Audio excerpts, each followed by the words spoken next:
It was kind of a challenge, to be honest with you, to write a story that could totally change based on your actions.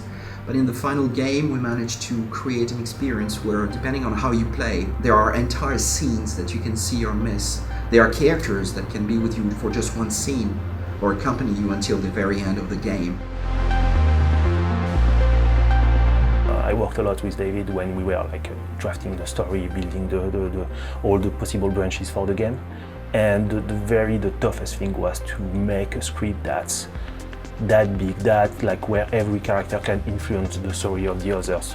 Make sure that the player always is never betrayed by his choices. Our objective with the game is to make you live the life of the characters, to experience what they experience, feel what they feel, and share in their struggles. So choice, firstly, immerses you in the character, because that character's dilemmas are your dilemmas. Secondly, when you make a choice for a character, you live the consequences of that choice. We thought it was critical that whilst players have the freedom to make choices, they also have the responsibility of choosing wisely. In Detroit, all the 3 playable characters can die at different points in the story, so you really need to be careful and think about your choices, your decisions, and really care for them, because you may lose them. You have totally different scenes. It's not only in each scene that you have different choices or branches. So it's difficult to evaluate for one player which experience he will have from beginning to end, and to be sure each branch will be seen by some players, of course. One of the main points of the game is that you have to make choices and you have to face the consequences. And we wanted to be true to that, we wanted to be honest to the player toward that. And the way that you can make decisions with Connor that will impact Marcus, that will impact Kara, and vice versa.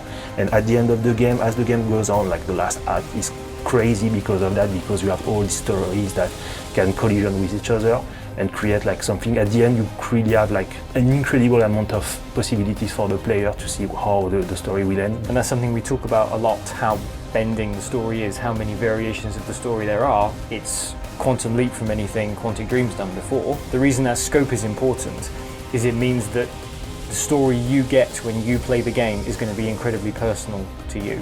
You're going to have a kind of a narrative fingerprint, because no 2 people are going to have quite the same experience when they play this game. Watching people playing Detroit is always discovery, even for the people in the team working on the game for so long. It's always a surprise to see the permutations and how did you get this? How did you do that? It's a real nightmare for the QA teams, to be honest with you, just because they try to track all the possibilities, and it's really a huge challenge. So it's really a huge amount of data to produce. What was very difficult was to be able to test each branch and to balance the game and the difficulty. There are so many branches that each player will see another things and will have another experience. There's a map of all the possibilities in the game. It looks like a constellation or a galaxy, because even the question how many endings are there kind of implies there's one horizontal axis of ending A, ending B, ending C, but even what one considers to be an ending is variable. There's not a canon version of Detroit. Detroit's not a single story that you can tweak.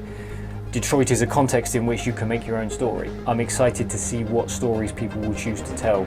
For me, what is truly unique about video games and interactivity in general is that it's the only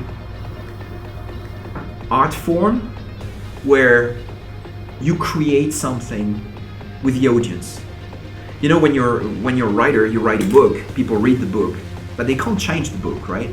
They can just read it and feel the emotions that you try to put in there.